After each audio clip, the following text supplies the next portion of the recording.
มีมาม่า3 ห่อกินน้ำกันเบิดครอบครัวเลยพี่น้องแบบว่าตื่นสมาบ่มีหยังเลยเคยบ่โดยแบบบ่มีหยังเลยได้โดยเคยอดบัดพี่น้องหูกันอันนี้ละพี่น้องให้ซ้ำกินบัดนั่งหนังอ่าคืออดข้าวเนาะโดยบัดพี่น้องฮู้ว่าบ่มีหยังกินพี่น้องก็เอามาให้โดยมาซอย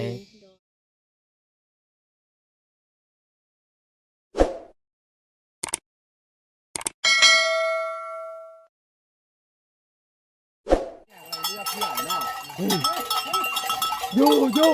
ไม่จำเฮยอยู่กับทักทายสบายดีเด้อสบายดีพ่อแม่พี่น้องเบิดสุขสู่คนเนาะยินดีต้อนรับ2อาตูนชาแนลพี่น้องเนาะบ่ว่าอยู่ภายในหรือต่างประเทศพี่น้องเนาะมื้อนี้บ่าวตูนก็มากับทีมงานเนาะมากับไอ้บ่าวเตียงทองบ่าวนงบ่าวเจ็บน้องเมฆมาบ้านน้องสาลีพี่น้องเอ้ยก็มีข่าวดีเนาะก็คือรายละเอียดเนี่ยมันอยู่นำมาซองของไอ้บ่าวเตียงทองเนาะพี่น้องเนาะเพราะใครอยากรู้รายละเอียดมันไปเบิ่งทางนั้นเลยน้องสาลีเนี่ยมีที่ว่ามีข่าวดีเนี่ยข่าวดีจังใดพี่น้องเอ้ยก็คือว่าน้องสาลีตอนนี้ก็มีเกินว่ามีทางผู้ใหญ่ใจบุญเพิ่นซอยเพิ่นฝากเงินมาให้ทางเบาเหย้าเนาะทางเบาเหย้าเพิ่นเบาเหย้าก็เลยบ่ได้เดินทางมาทางใต้ก็เลยได้ฝากให้ทางไอ้เบาเตียงทองเมื่อกี้นี้ก็ทีมงานเฮาก็พาไอ้เบาเตียงทองเพิ่นไปหารถแท็กเตอร์แต่ว่าเจ้าของรถเพิ่นบ่อยู่พุ่นเนาะแต่ว่ามื้ออื่นก็สิมาใหม่คิดเบาตูนคาดว่ามื้อนี้มื้ออื่นนี่ดินน้องสลีคาดว่าน่าจะได้ปรับแล้วพี่น้องเนาะเอาสบายดีเด้อน้องสลีสบายดีเด้อโดยและสบายดี FC ทุกคนและผู้ใหญ่ใจบุญทุกท่านเด้อโดยเอาบ่ตูนก็อยู่กับน้องสลีพี่น้องเอ้ยสิพาอ้ายไปไสเนี่ยเบิ่งดินไปเบิ่งดินนี่เนาะโดยทุกคนเนาะโอเคเนาะทุกคนน้องสลีสิพาไปเบิ่งดินว่าเพราะว่าเห็นแวบๆพวกจุน้องสลีแล้วก็แม่ของน้องสลีคือแม่แจวได้ขุดไว้น่ะแม่นบ่โดยไปกันสั่นไปเบิ่งว่าขุดได้หลายน้อยซำใดโอเคไปเนาะตอนนี้ก็น้องสลีกับพานะเบาตูนย่างไปที่ดินคือเก่าพี่น้องเอ้ยเนาะก็ปัญหาที่ดินนี่ก็คือมีต่อพี่น้องมีต่อ2 ต่อนั่นแหละปาโทขุดเองบ่นี่โดยขุดมื้อใดนี่มีว่านมีและมือนึงอันนี้ขุดเมื่อวานนี้โดยกกนี่มันขุดเมื่อวานนี้โดยกกนั่นนี่ขุดมื้อนี้โดยปาโทมานี่น้องมานี่มานั่งนี่มันฮ้อนน้องนั่งห่มก็ได้เดี๋ยวอ้ายสินั่งอ้ายสิยืนนี่พวกอ้ายก็มีแต่วางแผนซื่อๆแบบว่าทำเห็นซื่อๆว่าคันบ่มีงบนี่มีวิธีแก้ไขแนวใดเนาะโดยมีวิธีแก้ไขแนวใดคือทางทีมงานก็แสดงความเห็นว่าคันบ่มีงบก็มีแต่ขุดนี่แหละทางน้องสลีกับแม่น้องสลีก็ลงมือเฮ็ดเลยพี่น้องเอ้ยเนาะโดยแต่ก็ถือว่าลูกมันขยันเพียรแต่บ่ได้อยากเห็นตอนเฮ็ดก็ไปเบิ่งทางซองไอ้บ่าวติงทองพี่น้องเอ้ยเนาะเพราะว่าทีมงานเฮามาก็ทางน้องสลีกำลังเฮ็ดจดอยู่เนาะจะได้ข่าวดีนี่ฮู้แล้วที่บ่ฮู้แล้วเนาะโดยก็คือทางมีทางไอ้บ่าวติงทองเพิ่นได้แจ้งให้ลูกน้องแล้วเนาะโดยคือตอนนี้ก็มีข่าวดีแล้วพี่น้องเอ้ยก็สำหรับน้องสาลีเกินว่าเริ่มมีแล้วเพราะว่างบปรับที่ดินมันมีแล้วพี่น้องเอ้ยสำหรับงบปรับที่ดินของน้องสาลีมันครบแล้วเนาะไอ้เบาเตียงทองเพิ่นให้น้องเท่าไหร่เมื่อกี้เนี่ยล้านหนึ่งเนี่ยมันตัวนี้มันเพิ่นให้แบบให้น้องไปเฮ็ดหยังก็ซื้อเป็นนัวซื้อแนวบะหมี่ก็คือซื้อใส่ใจในครอบครัวเนี่ยเนาะโดยผู้ใดพาเฮ็ดอันนี้ครับเบิดสุคนก็มีตอนผมน่ะนาบาวเด้เว้าเขาเลยเฮ็ดเลยแล้วผู้ใดพามาเริ่มเฮ็ดเลยผู้ใดมาเริ่มเฮ็ดแม่ว่าไปเฮ็ดเหมือนกันแม่บ่คือแม่แจวเนี่ยบ่โดยเพิ่นพาพวกน้องมาเฮ็ดอันนี้โดยอันนี้มันวานนี้พวกน้องพี่น้องเนาะคันสิตีเป็นเปอร์เซ็นต์นี่บ่ฮอด 1.0 0.5% บ่อีหลีเพราะว่าไม้ในกกบักใหญ่เนี่ยคิดว่าหากน่ะมันมีหากต้งอีกหากต้งหากเอิ้นว่าหากลงลุ่มมันนะหากซื่ออีกก็มีแม่นอันนี้หากแตกกันนั้นซื่อๆหากก็เอิ้นว่าบ่ฮู้สิเอิ้นนะหากอิหยังอันนี้นี่บ่ฮอด 0.5 สำนักเปอร์เซ็นต์คันตีเป็นเปอร์เซ็นต์ซำนี้ เนาะป้าสำหรับน้องสลีจนหน้าแดงเลยเมื่อยปะ ก็เมื่อยอยู่แต่ว่าสู้ เมื่อยเนาะ โดย โดยอ้าวแม่น้องเด้ เมื่อแล้ว เมื่อแล้วปะ โดย ทาง FC ได้หลายคนก็ถามว่าแม่น้องสลีเนี่ยเฮ็ดสมูกบ่ก็ว่าเฮ็ดดังบ่ บ่ บ่ได้สัญญกรรมบ่ บ่ เนาะทางแม่น้องสลีบ่ได้สัญญกรรมตั้งมูกตั้งเป็นแบบนั้นเนาะจมูก โดย เนาะนั่นได้นั่นได้เรื่องการเฮียนเนี่ย ก็บางยาก็ไปทาอยู่บอนหันแต่ว่าบ่มีหมู่พาเขาไป ทางบ้านเราก็บ่มีหมู่ตัวเฮ็ดนำกันบ่มีขี่รถนำกันเราก็พาผู้นั้นไปผู้นั้นขอแต่ดนแล้ว ก็คือน้องมันมีรถเนาะ โดยเลยบ่ได้เซ็ง บ่ได้เซ็งเลย โดย แสดงว่าคันน้องบ่ได้เซ็งเนี่ยน้องเอาเฮียนแล้วได้เนี่ย โดย แม่นบ่ โดย ป๊าบพี่น้องเอ้ย สิออกเฮ็ดเวียกนะ พี่น้องเอ้ยเอ้าบ่เป็นหยังเบาตูนคิดว่าคันน้องบ่ได้เฮียนแล้วน้องคือตอนนี้น้องอ่านเป็นเขียนได้แล้วแม่นบ่ โดยอันเป็นเขียนได้แล้ว อ่านเป็นเขียนได้แล้วโอเคอ่านเป็นเขียนได้ถือว่าเข้าตัวเฮาบ่ได้แล้ว โดย คันเฮาอ่านเป็นอ่านบ่ได้เขียนบ่เป็นเนี่ยตัวนี้คือใช้ชีวิตลำบาก โดย นะแต่ว่าคันอ่านเป็นเขียนได้ถือว่าโอเคแล้วก็คันสิว่าเรื่องค้าขายนี่ก็ขายได้แล้ว ถ้าสมมุติว่าน้องเนี่ยสมมุติว่าให้เฮือนเนี่ยแล้วเฮือนเนาะสมมุติว่ามีคนอยากให้น้องขายเครื่องออนไลน์จังซี่ขายเครื่องออนไลน์ก็พอได้ใส่เงินในครอบครัวเนี่ยน้องสิขายบ่ ขาย ขายบ่ โดย น้องอยากขายประเภทเครื่องแนวใด ก็เครื่องออนไลน์บ่ฮู้คือกันแนวใดก็ได้ เครื่องออนไลน์บ่ฮู้คือกันแต่เราได้ก็ได้ขอแต่เป็นเครื่องออนไลน์ โดย กันซั่นน้องไปศึกษาเกี่ยวกับการขายเครื่องเด้อ โด ขาย ยเครื่องออนไลน์นี่ขายแนวใดเห็นบ่ โดย อ่าเนาะ เบิ่งสองลูก เรื่องเออ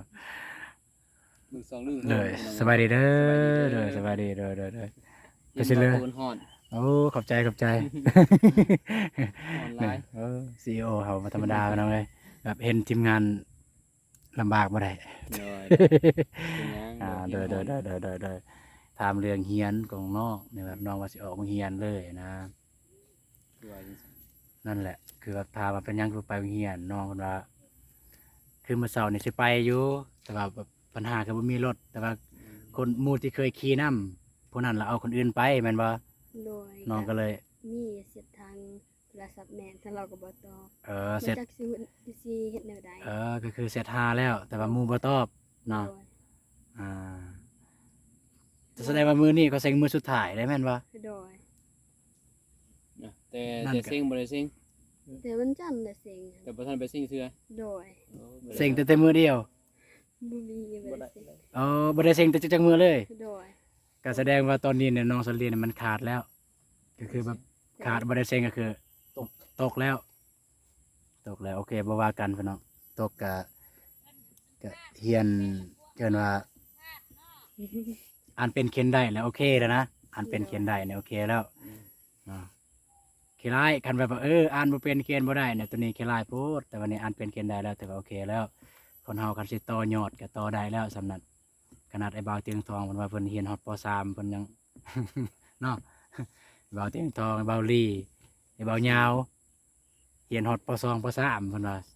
ป .4 เพิ่นยังไปไกลกว่าเฮาอีกเฮาเรียนปริญญาตรี บ่มีหยังเลย เกี่ยวแล้วก็บ่เรียน คิดว่าเนี่ยมันบ่เกี่ยวกับในการทำเรียนเพราะว่า เกี่ยวเลยส่วนหนึง แม่นเกี่ยวส่วนหนึ่งท่านสิว่าเรื่องการประกอบอาชีพคันเฮามาประกอบอาชีพเกี่ยวกับการเรียนมันก็โอเคคือกันมันก็ได้คือกัน แต่ว่าการที่เราจะประกอบอาชีพใดหนึ่งเนี่ยบ่จะเป็นต้องการบ่จะเป็นต้องจบอีหยังก็ได้ ถ้าเจ้ามีความมุ่งมั่น เกษตรเนาะก็ แม่น จบเฮ็ดอิ แต่ ส ว่า ระ แม่นแต่ว่าตอนนี้น้องซอลลี่ก็เพิ่ พิ่นว่าเพิ่นสนใจแบบอยากขายเครื่องออนไลน์เพิ่นว่า เขาลาเขาการนี่ยากแน่ ถ้ามีเงินถ้ามีงบนี่น้องก็สิขายเนาะ โดย อ๋อถ้ามีงบก็ลองเบิ่งถ้ามีงบ โดย แต่ก็ก่อนสิไปขายเครื่องออนไลน์หั่นก็ปรับที่ดินนี่ให้ได้ก่อน ปรับที่ดินให้ได้ก่อนแต่ว่าตอนนี้ก็งบที่ดินนี่ยังก็โอเคแล้วสำหรับน้องสาลีเฮาเนาะอ่าคือบ่ยืดบ่ยาวไปน้องเอ้ยทางน้องก็ถ้าก็เลิกเวียกจนงานเฮามากำลังเฮ็ดตะพุดตะพุดตะพุดอยู่หลายคนอยู่แต่แบบตอนนี้พากันเมื่อแล้วน้องกินข้าวเที่ยงแล้วบ่ ยัง ยัง โดย ปะโตจากโมงเลยนะจน3 โมงจน3 โมงมาได้กินข้าวเที่ยงโอ้ไปสั่นมื้อเฮือนสั่นไป โดย มื้อเฮือนน้องมื้อหากินข้าวกินน้ำไปหน่อยเนาะ โดย มาสิจับเองสั่นแต่ขอบใจไอ้น้อง จับกระจองไปมื้อจะใส่เครื่องนอนมันเก่าโอ้เด้อไปมื้อเลยก็สับน้องมื้อก่อนเด้อเด้อ เร็วๆเด้อ ได้ไปน้องเนาะก็ ทางน้องก็ยังไม่ทันได้กินข้าวกินน้ำซ้ำโอ้เนาะเอาดีๆตอนนี้ยากข้าวแล้วเปล่า อยากอยู่ เอาวางแหงไว้ทางนี้ไหมอยากอยู่ ยากเปล่า โดยขอสามโมง เอาซ้ำโอ้เนาะสิเฮ็ดหยังหั่น เอามือขึ้น เอาฟืนเมื่อ โดยทีละหน่อย เอาฟืนเมื่อเทื่อละน้อยเอาซ้ำเอาเนาะทางน้องก็แบบนี้แต่ละเทื่อก็แบบนี้บ่แบบมาแล้วก็เอาจับฟืนเทื่อละน้อยเทื่อละอันแม่นบ่ โดย เด้อพี่น้องเอ้ยเนาะเนาะดุมันแบบนี้สมมุติน้องบ่เฮ็ดเด้ไผเฮ็ด กับแม่ ไม่แต่แม่นแล้วเนาะเพราะว่าอันน่ะมีไผเฮ็ดเนาะ โดย เนาะโอ้มีหยังหั่น ตัวนับเบาหนุ่ง โอ้ของเบานงให้ โดย ไปเบิ่งอาสิซอยอาสิจับซอย ขอบใจหลายๆ เด้อไปเมื่ออาสิซอยนักได้นี่ไปเมื่อเนาะพี่น้องเนาะก็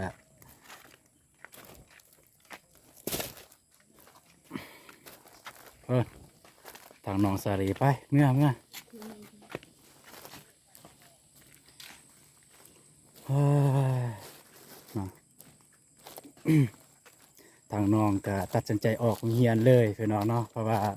ปัญหาหลักๆคือ1นี่มันรถ2นี่มันเงินพี่น้องก็บ่มีกันแหละพี่น้องเอ้ย ถ้ามีเงินก็มีรถประมาณนั้นแหละพี่น้องถ้าน้องมีรถของตัวเองก็น้องก็จะได้ไปโรงเรียนเรื่อยๆแต่อันนี่บ่มีรถก็ทางลาวเฮาเนี่ยคือนักเรียนโรงเรียนม.ต้นม.ปลายเนี่ยเซ็งจบสั้นพี่น้องเนาะเซ็งจบสั้นก็3 มื้อก็เริ่มแต่วันจันทร์มื้อนี้ก็วันพุธมื้อนี้เป็นวันสุดท้ายที่เขาเซ็งจบสั้นนะพี่น้องเนาะแต่ว่าน้องสาลีบ่ได้ไปเซ็งเลยบ่ได้ไปเซ็งจากมือเลยเนาะเสียดายเนาะแสดงว่าสิว่าง่ายๆก็น้องสาลีปีนี้ตกเลย โดย เอาทองม.3ว่าเป็นหยังทองม.3ก็ยาเนาะทางน้องกับท่านได้กินข้าวกินน้ำพี่น้องเอ้ยเนาะ โดย เถอะไปมือเหือนพี่น้องมือเหือนน้องสาลีแต่ละเทือน้องก็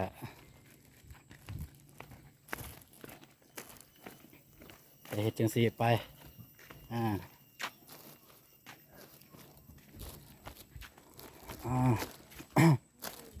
เบาเจ็บอยู่พุ่นพี่น้องเนาะไปได้ปะมันยากเนาะไปฮอดจอดถึงแล้วเนาะไว้จังสั้นเลยปะ โดย ตัวพี่น้องเนาะเปื่อนบาดนี้เอาไปล้างหน้าล้างตาล้างมือกินข้าวบาดนี้ไปเนาะนี่เครื่องไอ้เบาเอานงให้มันกินนี่ โดย ไปแต่งเลย ไปแต่งสู่น้องสู่แม่กินเลยเนาะตอนนี้ก็น้องสลีสิเฮ็ดกินเฮ็ดหยังล่ะ สิต้มมีกิน สิต้มมี แเลย อ๋อสิต้มมี เลย โดยต้มมีเอาเนาะก็ทางน้องสลีเพิ่นก็ว่าสิต้มมีจักห่อสิต้มมีเนี่ย บ่ สามห่อ 3ห่อพ่อบ่ พอแล้ว ไผแหน่สิกิน เบิดทุกคน เบิดทุกคน โดย 3ห่อเนี่ย โดย ป๊าดระวังเด้อเนาะเป็นหยังคือบ่ดังไฟ เอ้ยน้องคอยหิวแห้ง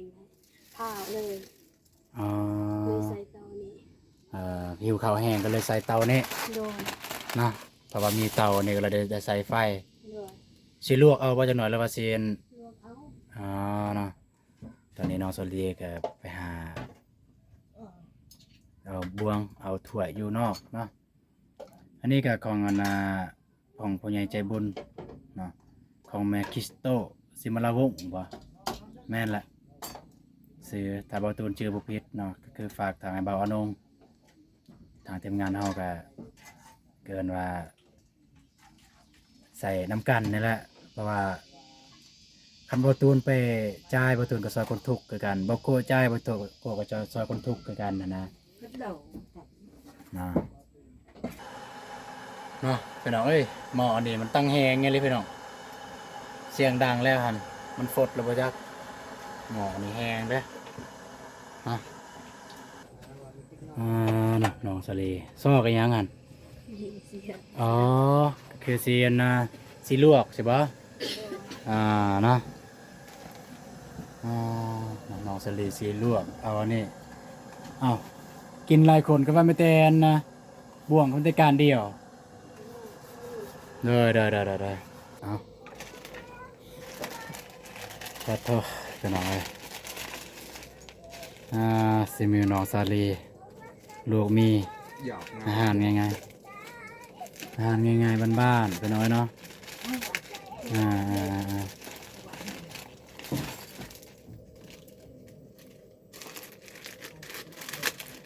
มันแต่ว่าเจอกันบัดแล้วพุ่นเลยพี่น้องเอ้ยเนาะจึงบ่ยืดบ่ยาวพี่น้องเนาะก็เวลานาทีแกอยากยาวแล้วเนาะก็กำลังเฮ็ดหยังอยู่นี่ มันสิลวกเลย บ่นี่เฮ็ดหยังเนี่ยใส่เครื่องปรุง โดย ใส่เครื่องปรุงก็ว่าใส่เครื่องปรุงเนาะพี่น้องเนาะเนาะโอเคใส่เลยบัดนี้ใส่เลยป๊าดชีมือน้องชาลีพี่น้องเนาะกินมีลายระวังหนาจะเป็นหมีเด้อ โดย พอแล้วสำนักน้ำลายโพดเอาฟานความใส่รถนะฝาหม้อนเย้บานเนี่ยเราทาก่อนจะข่าวไปหน่อยเนาะมีหยังแหน่อยู่ในถุงกันทางทีมงานเขาได้ใส่หยังแหน่ นี่ประเด็น เอาปลาแดกเนาะแฟบเราไปหน่อย เนื้อ เกลือ เป็นเนื้อ แป้งนัว โดย มีหยังแหน่เบิ่ง เขา ข้าวอันนี้ข้าวเจ้าเด้อเนี่ยเด้อ โดย ในข้าวเจ้า เล็กกระซอย เอาเล็กกระซอย โดย มีหยังแหน่บัดเนี่ย มันที่ น้ำมัน โดยสไลด์ สันไล สบู่ สบู่มักพริกสกอต โดย สบู่กับสกอตอันนี้หมูเอิญสกอตเนี่ยสกอตล้างถ้วย อันนี้สันไลล้างถ้วย โดย วันนี้แจกให้น้องๆกินเลย เอา กินเลยนี่คือทางน้องๆทางพุ่นทางพ่อเฒ่าแม่เฒ่าให้กินเลย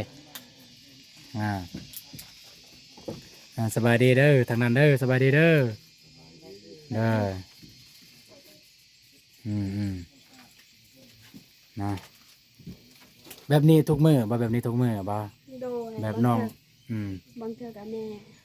บางเทื่อกับแม่คันน้องบ่ทันกับแม่ผู้เฮ็ดเนาะ โดย คันแม่ทันกับคันแม่บ่ทันน้องเป็นคนเฮ็ดสู่ โดย แม่เฒ่าพ่อเฒ่าแล้วก็น้องๆกิน โดย คือมีหยังก็เฮ็ดตามนั้น โดย เด้อเนาะ เอามัดเมียนตัวนั้นมันสิเปิดมันสิมายุมายะคันน้องอยากข้าวแห้งน่ะน้องก็กินได้เลยนี่ๆตุกป้องหนึงกัน โดย อืม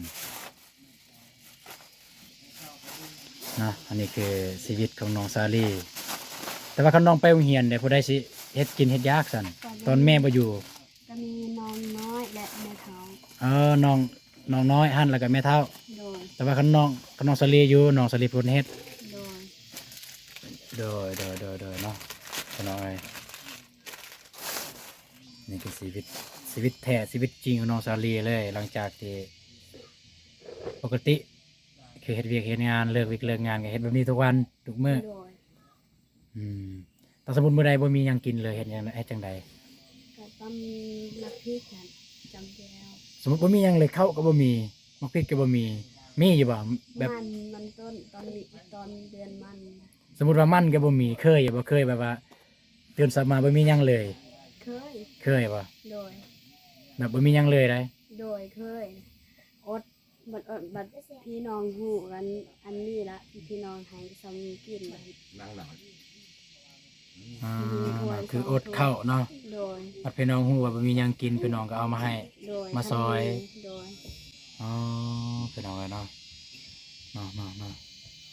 ก็มีเนาะแบบนั้นเนาะ โดย ในช่วงใดที่เป็นแบบนั้น ก็ช่วง เนาะคือสิได้อยู่เนาะเอ้ยเบิ่งแล้ว คือสิได้แล้วบัดนี้ฮ้อนซะบ่ โดย มันก็ฮ้อนแล้วบ่เนาะใส่เบิ่งได้แล้วบ่น่ะได้แล้วอ่อนแล้วคนเบิ่งมันสิบ่จางบ่น้ำก็สิลายอยู่ หัวจ้าง ได้เบิ่งลองชิมเบิ่ง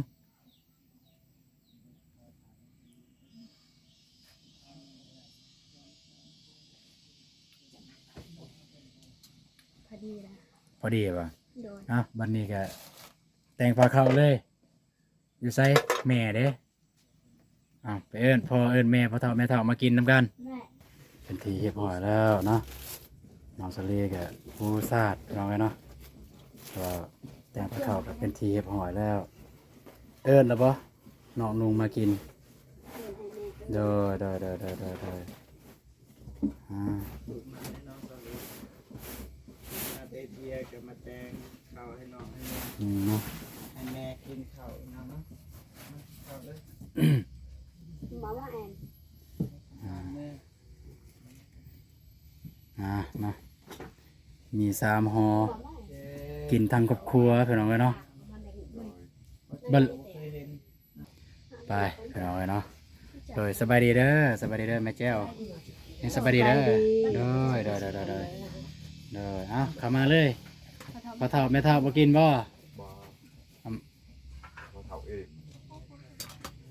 เข้ามาบ่ล้างมือกินข้าวบ่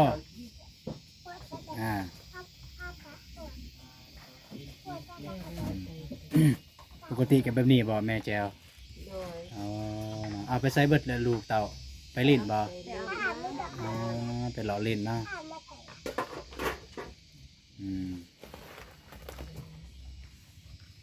นะที่ทางน้องซาลีพี่น้องเนาะกินข้าวกินน้ำ เราจุนมากินบ่ เอาพวกอายกินแล้วกับเบาเจ็บเนี่ยกินอยู่พุ่นแล้วอยู่ท่าแตงเลยมาพี่ FC ทุกคนมากินเด้อแล้วพยาใจบุญ เด้อ กินนำกันเด้อ เอาเสิร์ฟแซ่บเนาะ โดย กินมี3ห่อเปิดทางครอบครัวพี่น้องเอ้ยเนาะสำหรับคลิปนี้ก็สิบ่เวลายายห่างพี่น้องเอ้ยก็สิให้ทางน้องสลีเพิ่นกินข้าวก่อนเนาะบ่ตูนก็สิขอตัวกลับก่อนเนาะ ไปกินนี่นะตอนเรามีก็จำแจว จะได้แม่ นี่พี่น้องเอ้ย แซ่บปะอาหาร แซ่บ แซ่บดี แซ่บแห้ง ทำไร ถ้วยเดียวพี่น้องเอ้ย ทำอาหารเวียนบ่ เนาะก็บ่ตูนก็สิกลับก่อนเด้อเลยไปจากกินข้าวโดยกลับก่อนโดยขอบใจหลายๆเด้อเนาะเมื่อกี้นี่กับเบาตูนก็ได้ไปอัปเดตเบิ่งบ้านเบิ่งที่ดินน้องซาลีแล้วก็ข่าวดีน้องซาลีคือมีงบแล้วพี่น้องเอ้ยมีงบที่จะปรับที่ดินแล้วก็ เดี๋ยวน้องหันบ่ได้กินข้าวพี่น้องก็เลยชวนน้องมีเฮือนมาเฮือนนั่นสิแหละมาให้น้องแต่งกินแต่งอยากพี่น้องเอ้ยมีมาม่า3ห่อกินน้ำกันเบิดครอบครัวเลยพี่น้องเอ้ยเป็นตาโดนโจรพี่น้องเอ้ยเนาะอ๋อบ่ว่ากันพี่น้องเอ้ยสำหรับคลิปนี้กับบ่ตูนสิขอจบคลิปอยู่บนนี้เลยเด้อเนาะไม่ได้ว่าขอขอบใจทางFC ทุกท่านที่ติดตามรับชมคลิปของบ่ตูนแต่ต้นจนจบเนาะเอาสำหรับคลิปนี้บ่ตูนขอกล่าวคำว่าสบายดีเด้อเนาะเจอกันในคลิปต่อไปพี่น้องไป